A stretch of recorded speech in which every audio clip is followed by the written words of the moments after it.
بسم الله الرحمن الرحيم حامدا ومصليا أما بعد قال الله تبارك وتعالى وإن طلقها فلا تحل له من بعد حتى تنكح زوجا غيره وإن طلقها فلا جناح عليهما أن يتراجعا إن ظنا أن يقيما حدود الله إلى آخره صدق الله العظيم. عزیزان گرامی، اسلام میں انسانی فطرت اور جذباتیات کا خاص خیال رکھا گیا ہے. اسی لیے طلاق کے معاملے میں تدریج اور تخفیف کا لحاظ رکھا گیا ہے. چنانچہ پہلی اور دوسری رجعی طلاق کے بعد رجعت کرنے کی گنجائش ہے، جیسا کہ ارشاد خداوندی ہے الطلاق مرتان فامساک بمعروف او تسریح باحسان. طلاق رجعی 2 بار تک ہے.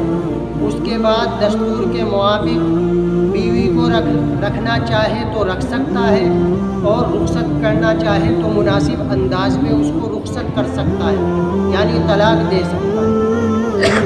لیکن اگر کوئی آدمی اس تخفیف سے فائدہ نہ اٹھا سکے اور بیک وقت یا الگ الگ وقت میں اپنی منکوحہ بیوی کو تیسری طلاق بھی دے دے، تو اب حکم یہ ہے کہ ان دونوں کے درمیان اس وقت تک ازدواجی تعلق قائم نہیں ہو سکتا جب تک کہ مطلقہ بیوی عدت کے بعد کسی دوسرے مرد سے نکاح نہ کر لے، اور اس سے طلاق یا تفریق واقع ہونے کے بعد اس کی عدت نہ گزر جائے، جیسا کہ قرآن پاک میں اللہ ارشاد فرماتے ہیں وَإِن طَلَّقَهَا فَلَا تَحِلُّ لَهُ مِن بَعْدُ حَتَّى تَنكِحَ زَوْجًا غَيْرَهُ إِلَى آخِرِهِ. پھر اگر اس عورت کو تیسری طلاق دے دی تو وہ اس کے لیے اب حلال نہیں یہاں تک کہ وہ اس کے علاوہ کسی اور دوسرے شوہر سے نکاح کر لے.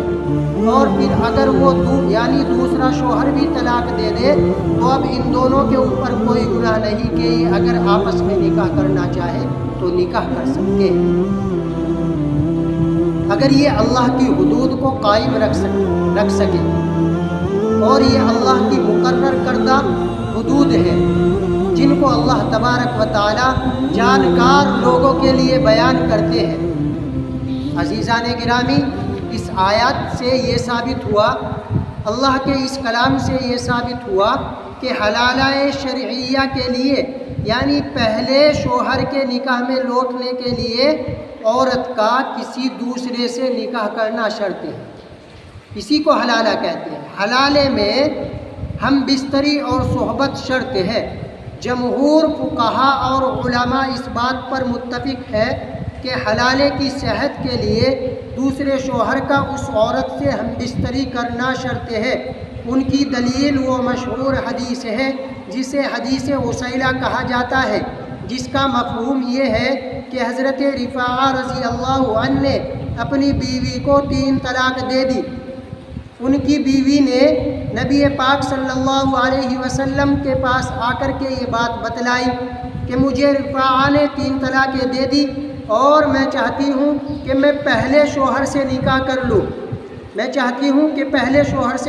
کر لوں. جس دوسرے شوہر سے میں نے نکاح کیا ہے ان میں جماع کی طاقت نہیں، اس لیے میں چاہتی ہوں کہ پہلے شوہر کی طرف لوٹ جاؤ. نبی پاک صلی اللہ علیہ وسلم نے ارشاد فرمایا نہیں، پہلے شوہر سے اس وقت تک رجوع نہیں ہو سکتا جب تک کہ تم اس دوسرے شوہر کا ذائقہ نہ چکھ لو اور وہ تمہارا ذائقہ نہ چکھ لے. یعنی آپ نے جماع کی طرف اشارہ کیا تو معلوم ہوا کہ حلالے کے اندر جماع شرط ہے. اسی طریقے سے ام المؤمنین حضرت عائشہ رضی اللہ عنہا سے مروی ہے کہ ایک شخص نے اپنی بیوی کو 3 طلاقیں دے دی، پھر عدت کے بعد اس نے دوسرے مرد سے شادی کی، لیکن رخصتی سے پہلے ہی اس مرد نے اس کو طلاق دے دی. پھر اس عورت نے پہلے شوہر کے پاس لوٹنا چاہا اور مسئلہ نبی پاک صلی اللہ علیہ وسلم سے پوچھا تو آپ صلی اللہ علیہ وسلم نے ارشاد فرمایا پہلے شوہر کے لیے اس سے نکاح حلال نہیں جب تک کہ دوسرا شوہر اس بیوی سے لذت حاصل نہ کرے جیسا کہ پہلے شوہر نے لذت حاصل کی. تو معلوم ہوا کہ حلالے کے اندر ہم بستری اور جماع بھی شرط ہے. بغیر ہم بستری اور جماع کے حلالہ صحیح نہیں ہوگا. عام طور پر لوگ یہ سمجھتے ہیں کہ حلالے کا حکم عورت کے لیے فضیلت ہے، حالانکہ غور کرنے سے پتہ چلتا ہے کہ حلالے کا حکم دراصل شوہر اول کے لیے سزا ہے کہ اس نے عورت کی ناقدری کی کہ اسے 3 طلاقیں دے دی۔ اب یہ اس کے پاس اس وقت تک نہیں لوٹ سکتی جب تک کہ دوسرا مرد اس سے جمع یا صحبت وغیرہ نہ کر لے۔ اس میں عورت کے لیے کوئی سزا نہیں، کیونکہ وہ تو پہلے بھی منکوحہ تھی اور اب بھی منکوحہ ہے۔ سزا اس میں شوہر اول کے لیے ہے، کیونکہ اس کی منکوحہ دوسرے کے پاس ہو کر کے آ رہی